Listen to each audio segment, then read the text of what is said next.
Hello everybody, I am Kay, and welcome back to Not So Cozy Gaming.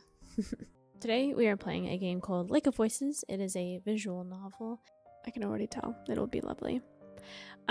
This is a game where you have to make choices in order to see who survives, but not everybody can survive, unfortunately. So there's no sense in trying, but we'll see who we like and who we want to keep alive. And you'll have to let me know who you would have decided to keep alive at the end, if not the same people. Choices. You need to make various decisions throughout Lake of Voices. Here are a few details to keep in mind. Certain choices are timed. Time running out isn't something to completely avoid. In some cases, not getting involved can open new possibilities. Other choices aren't timed. These options only determine whether Kika has any special affection for another character or not. If you survive until the second night, so only 2 nights, the story will branch into one of 5 different plot lines based on your earlier decisions. The other characters cannot manage all situations in the various plot lines, regardless of what you do. If a character isn't making it, try getting that plot with a different set of survivors, or having the same group of characters venture through some other storyline. Becoming closer to someone can add and or remove future choice options and change how some scenes play out. Your decisions to build that connection may not go unnoticed by the other characters. Earning the full amount of affection with certain characters can require getting into specific plot lines. Ugh. I like this. It's very much like Until Dawn. My grip on my lantern tightens as the fog around us thickens.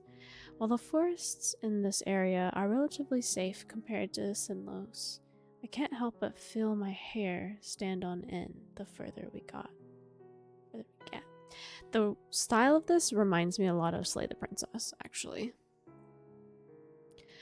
My free hand fingers the hilt of my sword, something akin to a nervous reflex. Have you seen it before? Who is this cutie? I love the long hair. Bamil. Bamil breaks the silence, either sensing my unease or assuaging his own. I hope it's the latter. I haven't. I've had no reason to go near this cursed lake until now. What of you? These characters are so pretty! Bamil scratches his chin casually, as though I asked what his favorite food is. I traveled the long way around it once before. Not so pleasant. Something about it just frays your nerves. Although, even being near it is enough. I don't picture this voice quite matches with the character, at least in my idea, in my mind. I think it's a little, I don't know, a little too higher pitched than I would have maybe thought. Maybe had a deeper voice. That could just be me. I'm pretty biased towards people with a deep voice. So I'm not the only one who feels it. A sense of relief hits me, but not enough to undo the buzzing of anxiety. The lake, Sinlos. Most try their best to avoid it all their lives. The hundreds who die attempting to cross its unearthly black water, dragged to death by the creatures lurking within, aren't a secret. No wonder you were assigned this mission. There are few who've had first-hand experience with the place, even if from a distance. He'll probably keep being picked whenever they need someone to cross for however long he's with us. Bamil shrugs, bringing my attention back to the dark path before us. At least we're taking the bridge this time. It'll only take 2 days instead of double that, and the sooner this place is behind us, the better. It would be preferable not to risk it. But time is of the essence. We don't really have a choice. One of our allied villages, Hemer, is being harassed by brigadiers, band of ruffians. We don't have any guards to send as an assist, only Bamil and myself. The least we can do is arrive before we are too late to be of any use. These kinds of squabbles happen often, but have to be put down lest they turn into a blood grudge or all-out war. Last we heard, neither option was that far off. I can also see why they chose you to come out here. I know, I'm pretty great. I glance at Bamil, an eyebrow raised. A slight smile plays across his lips. Don't look at me like that. You're always so calm and so serious. Nothing can get to you. You're the best choice they had. A smile now tugs at my own lips. I would like to thank him, but that wouldn't be so calm and serious as he just described. If that's how he sees me, I'd like to keep it that way. Alright, girl, keep up your facade. Keep him guessing. Keep him interested. My lack of reaction only makes his smile grow, and he chuckles a bit before refocusing on the path. I do the same. It wouldn't be right to let my guard down in a place like this. Emil appears to feel differently, however. You know the town on the other side of the lake, though? It's not so similar to ours. If all goes well, perhaps we'll have enough time to enjoy the new area. For the most part, I ignore him, nodding when applicable. Emil is a talkative sort, and if chatting helps keep his worries down and his sword hand ready, I have no complaints.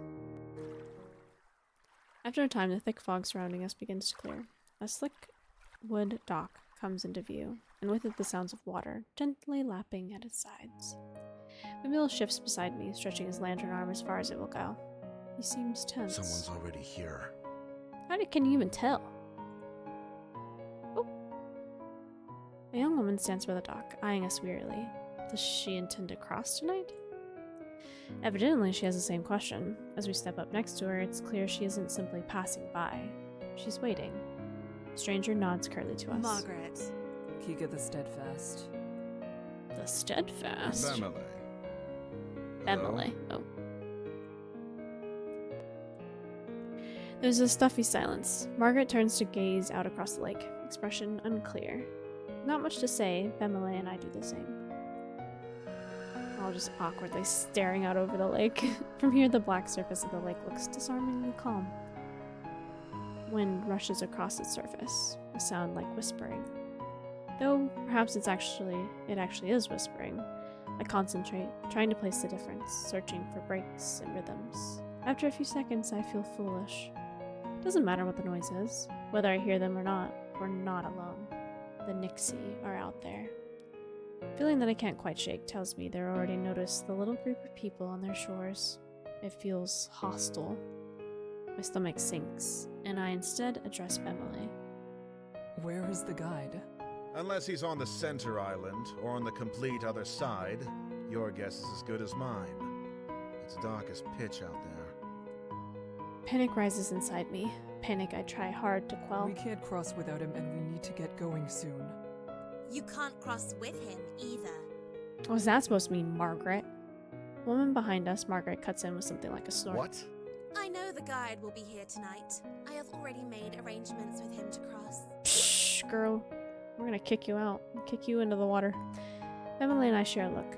The woman seems haughty and willing to put up a fuss. I have his word he'll take me today. It would be wiser for the two of you to begin the trip around if you're really in such a hurry.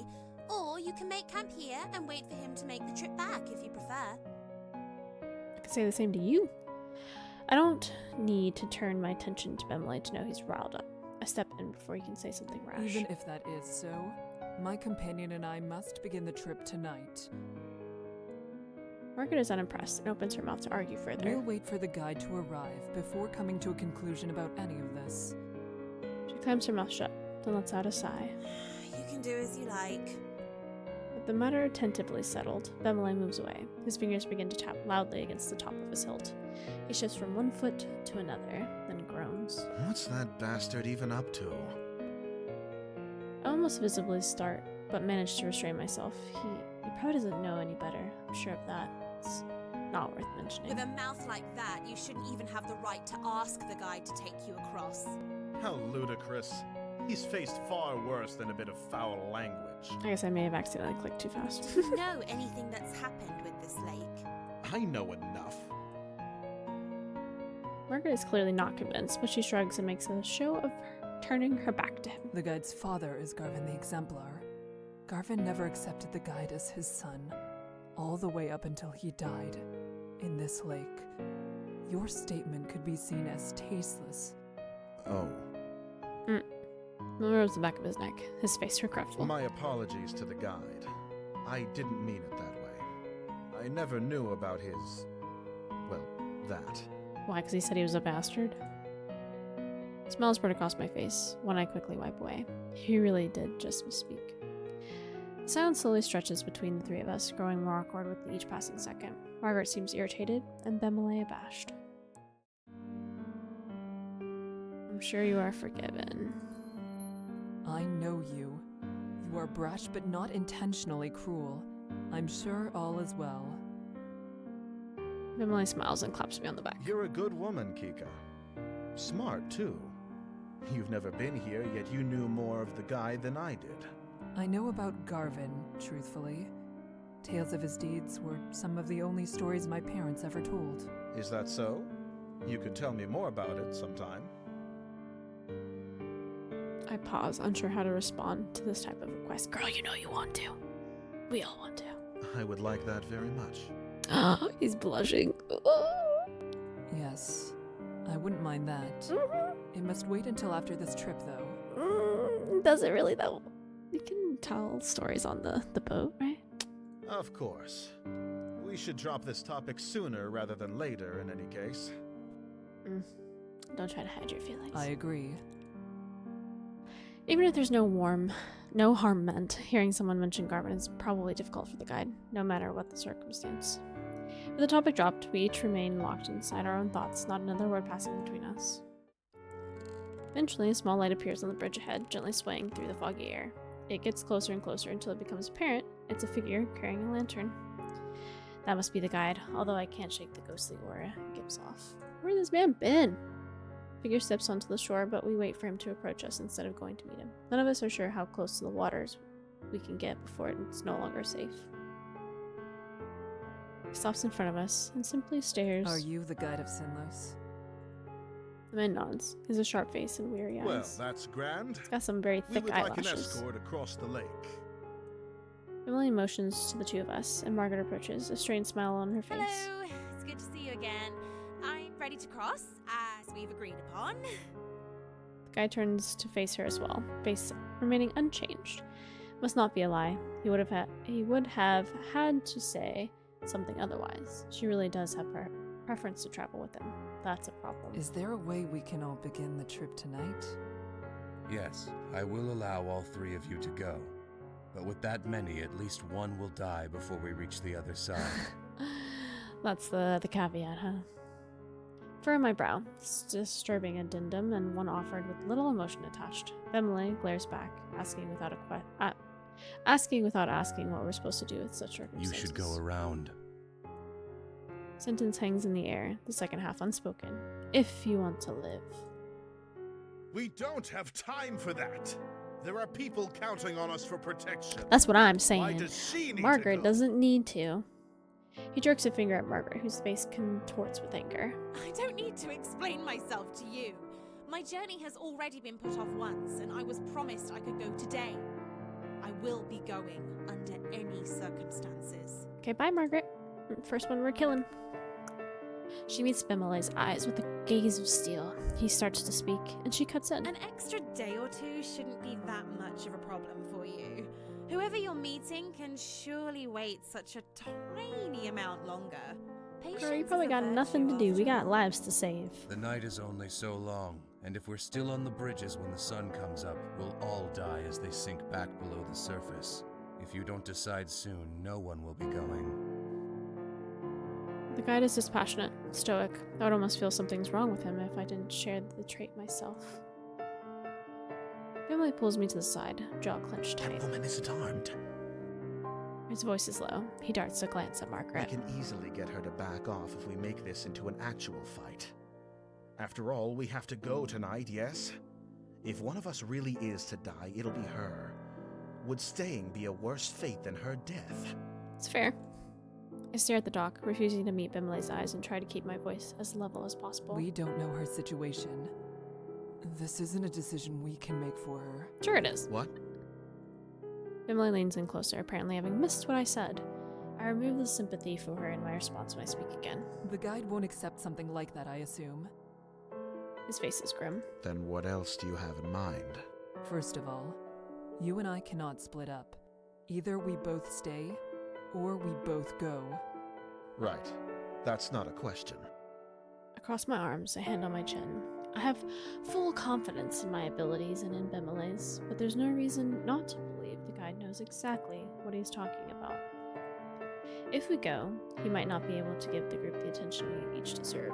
That would mean we truly would be putting Margaret's life at risk on top of our own.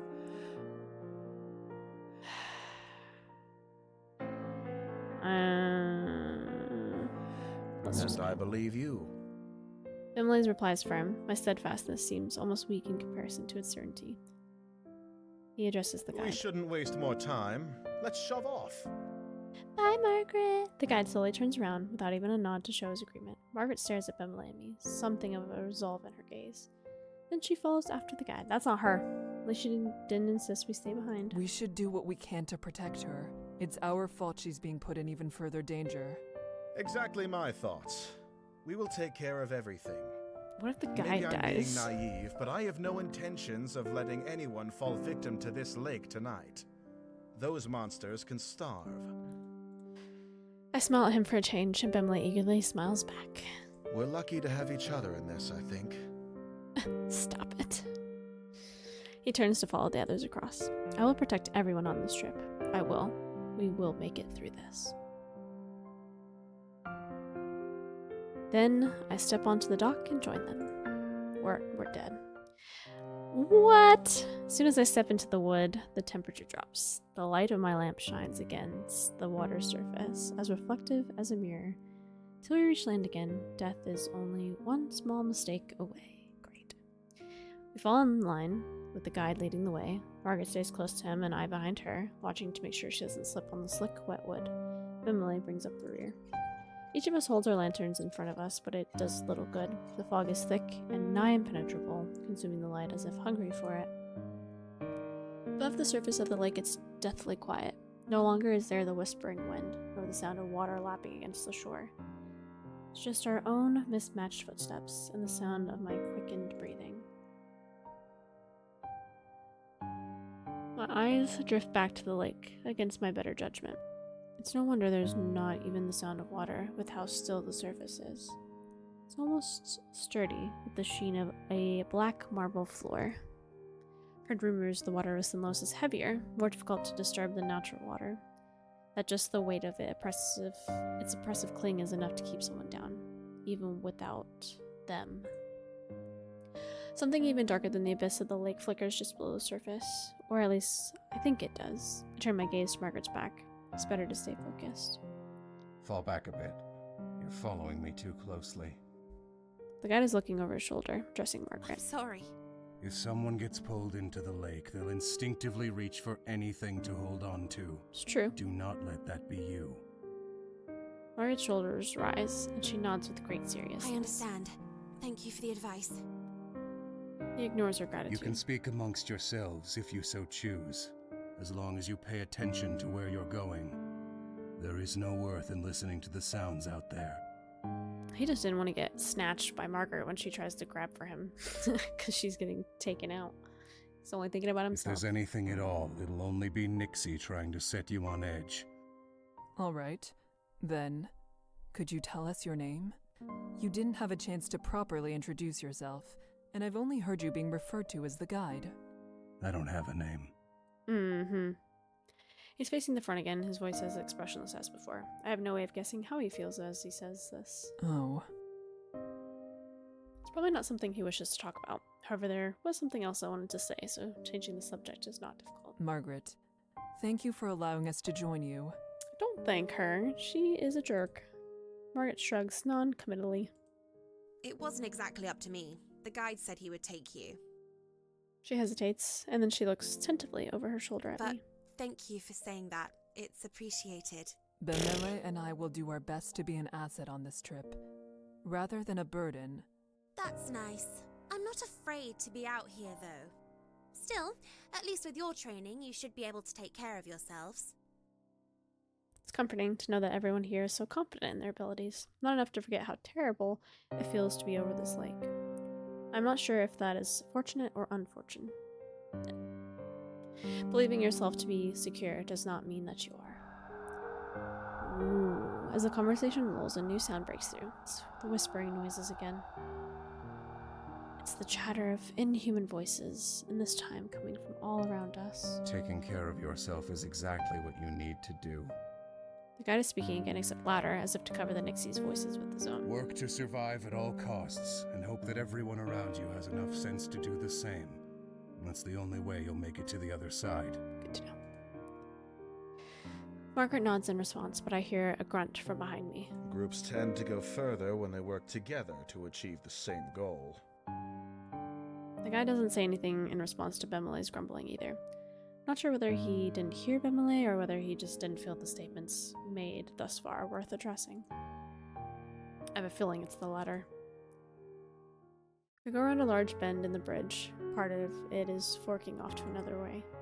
Wonder how the guide knows which one of these essentially identical paths is correct when something in the corner of my eye catches my attention. I believe I saw something over there. Keep walking. No need to worry. The guide's voice is calm and level. I decide against pressing the issue, not wanting to set everyone even more on edge. What did he say? Perhaps not wanting the conversation to be caught by the guide, he speaks softly, though I couldn't quite hear him because of it. Look at that thing back there.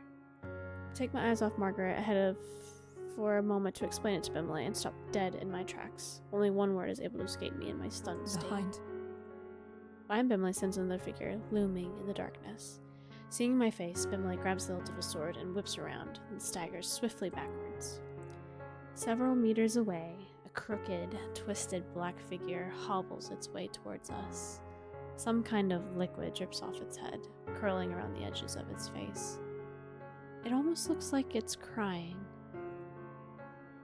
Bemile backs up until he's standing beside me. The figure continues its slow advance, head jerking from one angle to another.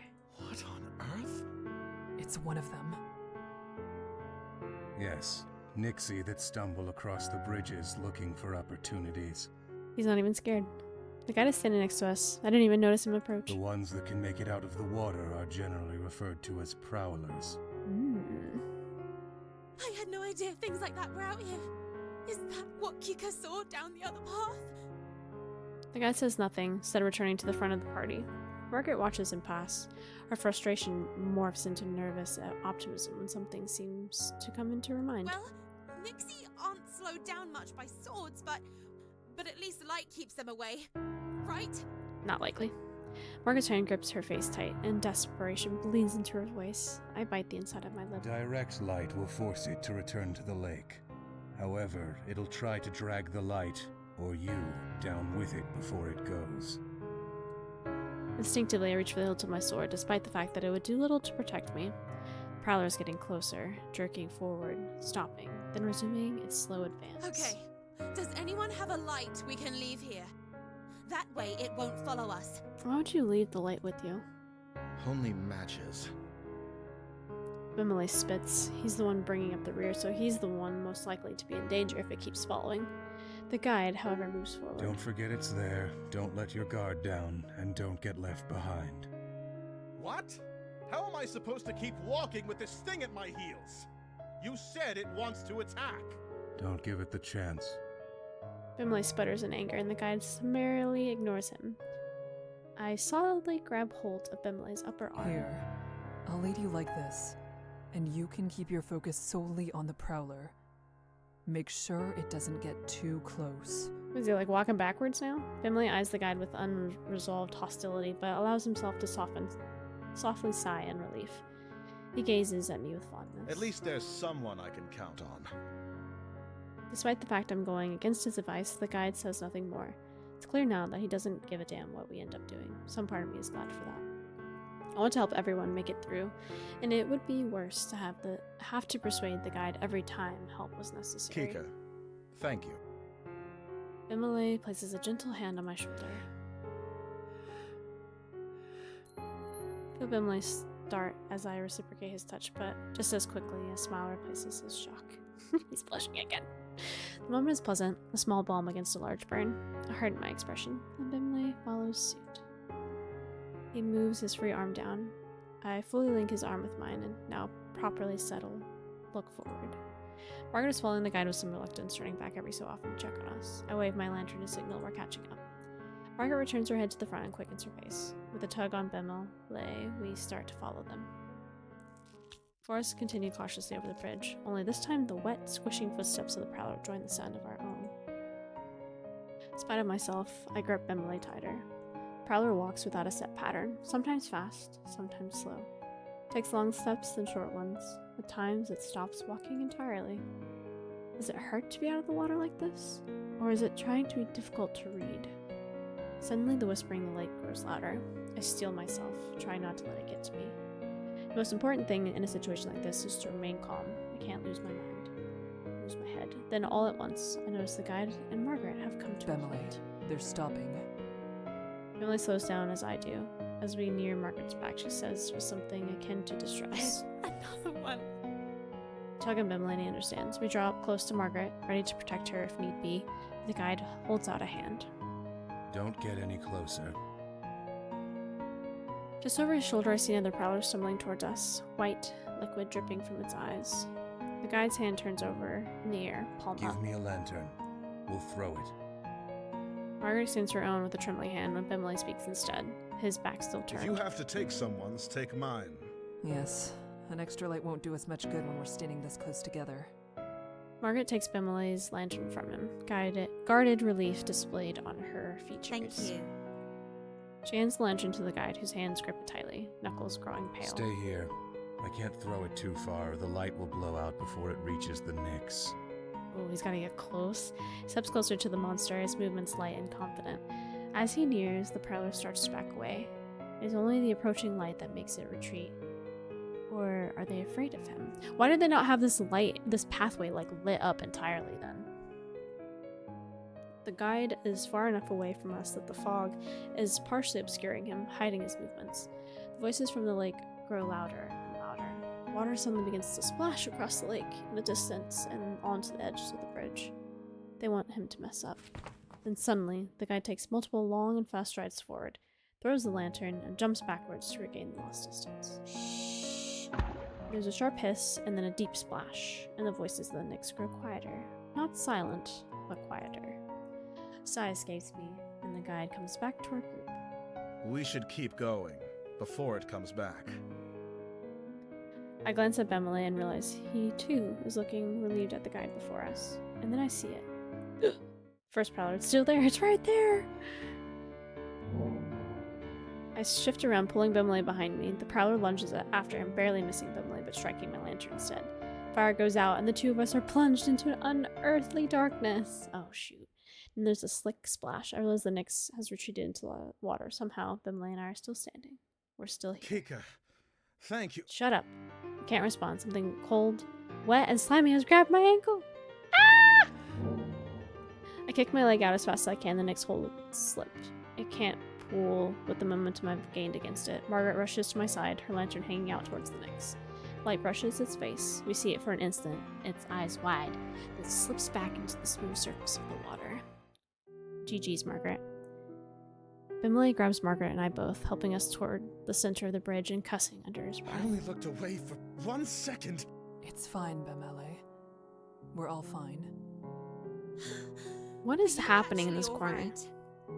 What happens if I hold this? Oh, never mind. Margaret cocks her head down, examining my ankle, but there's nothing but a wet smudge around my trousers. I am fine. I say that, though I don't actually want to let go of Bemele. I need to in order to relight our lantern, provide us actual safety, but I feel such a strong desire not to be alone in this moment. Ah, there it was again. Shake my head roughly and let go of him, relighting the lantern as fast as I'm able. Kika, thank you. Again. You saved my life. I won't let this happen again. Yes. Yes. It would be good for all of us to pay more attention. So far, so good. Margaret nods solemnly. Suddenly, it seems like we're all on the same side. It isn't only Bemele and I. She is with us more than simply present. The guide's voice, as cold as that monster's grasp, ends my train of thought. We lost the lantern I threw. The Nyx grabbed it after the light went out. Of course he did. Margaret makes a noise. I glance over, wondering whether she's upset, but there's a small smile on her face It's instead. better than them taking anything else. Nervous laugh bubbles up out of me and just as quickly stops. Bemele chuckles in a response, and our collective tension eases up, the adrenaline draining from our bodies. We need to keep walking. How long is this freaking path? The guide starts down the bridge again, and we join him. I try to clamp down on the relief, the ease that wants to flood my head. It's not over. Prowler is gone, but so is Bimley's lantern. You can stay near me, Bemele, since your lantern is lost. I appreciate it. Margaret goes on ahead of us. Bimley stands by my side as I keep at the end of the line. The breath of a release from Margaret and Bimley is quickly swallowed by the somber atmosphere of Sinaloos as well, replaced by the gravity of the near-death experience. Never mind celebrating his survival. Something like that shouldn't have happened in the first place. The memory of the Prowlers reaching out towards us appears each time I close my eyes. Why does it look like something's dripping down their faces? Prowler's on Margaret's mind too, looking at her pained expression. It's as though the moment of relief never existed at all. I'm not sure. Me neither. Something's wrong with them, though. Throat's getting dry from all this reading.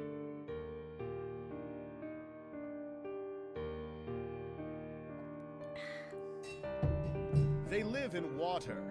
Air shouldn't be good for the things, but they want to drown humans so much they're willing to drag themselves around on land? It's not right. Of course it isn't. They are monsters. They likely do not understand even the concept of right and Well, wrong. I don't disagree that there's something very wrong about them. I truly hope that's the last we'll see of the Prowlers. Nope. Something comes to her mind, causing Margaret to enter part of the conversation early. Since you two have to share a light, wouldn't it be safer to be in the middle? Margaret, you're gonna get trapped and die because you're gonna be in the back. Margaret stops and waits for Bimley and I to reach her That position. way, you'll catch the edges of my light and the guides, and it won't be so dangerous if Bemele loses his position momentarily. That's a very kind offer, Margaret. I mean, Bimley could be in the middle with her. Bimley's surprise is so apparent, I want to cover his face with my hands to stop him from insulting her. She merely smirks. I think Margaret may be surprised with herself, too. Bimley returns to his usual As surety. thoughtful as it is, I, at least, am fine with bringing up the rear. I'm used to keeping watch for monsters, and since there are two of us, I can pay attention to the back while Kika focuses ahead. It's not my light, though, so I shouldn't be the one to decide what she should do with it. Margaret and Bimley turn to look at me in unison. Seems like it's my decision. Neither of them are wrong. As for me, my goal is to protect everyone. I can't very well do that with Margaret following behind us. Being stuck in the middle of the group could be so dangerous could also be dangerous depending on what circumstances we come across. Getting pincered by the enemy would be an almost sure death, no matter how experienced Bimley and I are. I just don't know what to expect from this bridge, and that makes things so much more difficult. Let's just stay So where you're we are. staying behind? Seems like it. Yes, I think we'll be good here. But really, thank you. That was a very kind offer. Well, alright. Margaret respects our decision and trots ahead to a bit to catch up with the guide, who has paid no mind to the entire affair. So, I don't want to sound like a child, but how much longer until we arrive at the halfway point? Margaret chuckles, reflecting the amusement I don't want to vocalize. We still have some ways to go. Damn. I suppress my laughter yet again at his pouting response. The gloom we've been under dissipates slightly, like light flickering through the fog. The first trial tends to be the most difficult. I believe we will only react better from this point on. I like the way you think. Then a gleam enters Bemele's eyes and he grins. I think Kika deserves a round of applause. Her quick reflexes are owed the utmost appreciation. He leans softly into my shoulder, trying to get me to what? It was indeed a sight. You're quite capable. Bemele was also a sight, but for very different reasons. The way he froze with his mouth all agape was a laugh in itself. Bimley shakes a fist at Margaret in mock anger, then shoots me an affectionate look. You should know, she and I are usually on equal footing. Mm-hmm. The only reason you had footing at all is because she pulled you back. Bimley laughs self-consciously, scratching his head. That's very true. You can always count on Kika. Keep my eyes steadily ahead, unsure how I should respond. I'm pleased, almost grateful to hear what they think of me, but I don't know what I could say that wouldn't seem pathetic. Instead, I contribute the best way I can, keep my focus on the path ahead of us. Without a response from me, the conversation quickly dies out. Still, it eases my heart to be on such friendly terms with my companions. After some time, I notice Margaret isn't keeping up with the guide as much as she was before. I realize it's because the guide has increased his pace. Margaret begins to jog in an effort to keep up with him, and Bimley and I do the same. Despite this, the guide keeps getting further away. We go faster and faster until suddenly we're full on sprinting across the slick wood boards. That doesn't sound good. Figures in the dark fog fly past us at a blur, and it occurs to me the branching path in the bridge appears to be sinking. Oh, it does. It's hard to swallow my rising panic. The guide shouts something, but it's drowned out by the frantic pounding of our footsteps. Trying to piece together what he said. Don't stop, turn. Then he takes it masterfully sharp right down a different path using his own momentum and the sleek wood to slide into the new direction with no loss of speed. Margaret must have not worked out the warning either, as she is completely caught off guard by the guide's change in course. She runs straight ahead, past the turn, and continues down the path we've been following up until now. She clumsily begins to alter momentum down the wrong bridge. Then I come up upon the fork. Turn. I make a hard turn, following the guide, and leave Margaret at the rear. Bye, Margaret! Emily's footsteps stay as loud as they were before. He's made the turn, as close behind me as ever. The corner and I see Margaret turn around to try to come back to us, only to have the bridge in front of her fall away. Oh, shoot. I slow down for a breath, feeling the impulse to turn back, but I ignore it. There's no time. Margaret can make the jump, and then she'll rejoin us. Keep my eyes glued to the guide's back, ears perched for Margaret's footsteps approaching behind us. And then I hear it. A scream. I whip around, sliding to a stop. Margaret is sinking. The bridge she's on is sinking into the water. She's disappearing. She didn't jump. What are you doing? Margaret's head shoots up, her face drained of all color. She stumbles near the edge of the bridge, staring at the placid water of the lake. Even from a distance, I can see her shaking. I can't say if it's from the bridge's descent or her own fear. She barely seems to remain standing. I swallow painfully. Bye! Margaret bends and tries to jump. She curves in a small arc, achieving more height than she should, and lands directly in the lake with a muted splash. I heard the splash sound before I read it. Bye, girl! Finlay starts beside me, but I grabbed his hand and pull. We start running again, leaving Margaret flailing in the water behind us. We don't need to watch this. We both know exactly what will happen to her now. Margaret's anguished cries pierce the night. Then the screaming stops. Shoo. My legs grow weak. It isn't right, but I push myself to keep going. Bimley curses between heavy breaths, calling those things every foul name in his large book. I try to focus on the pounding of my feet, but my brain won't cooperate. Instead, I imagine Margaret's terror. She's clawed to pieces by the Nixie. After everything, I didn't help her. We left her in the dark. She had it coming. As the night wears on, her strength rapidly fades. How much longer will this last? People have to rest sometime. Almost as if in response to my thoughts, the guide abruptly halts. I skid to a stop as well, sliding on the surface of the wood. Why did we stop? Bimley's voice is tired, but his guard is up. The guy doesn't answer, just stares at something slightly out of view. I step up to join him, following the gaze further down the path. Who's that? There, curled in a little ball, illuminated by the lantern's light, cowers a person. His hands grip his head, and he rocks from side to side, mumbling incoherently. Well, you all, this is where I'm going to end this, on a little bit of a cliffhanger. Who is this guy? We'll just have to wait until the next video to find out. I knew Margaret was going to be the one to go. I just didn't think it was going to happen quite like that. I thought I would have a little bit more of a decision to make that would cause her to die. But maybe it was because she was in the middle. Maybe we could have saved her if we were in the middle, because then we would have had the choice to make the sharp right. I don't know. We'll just have to maybe play through that part again and figure it out. But in the next episode, we'll figure out who this guy is and what's in store next for our heroes. Hopefully, I'll see you there. Bye!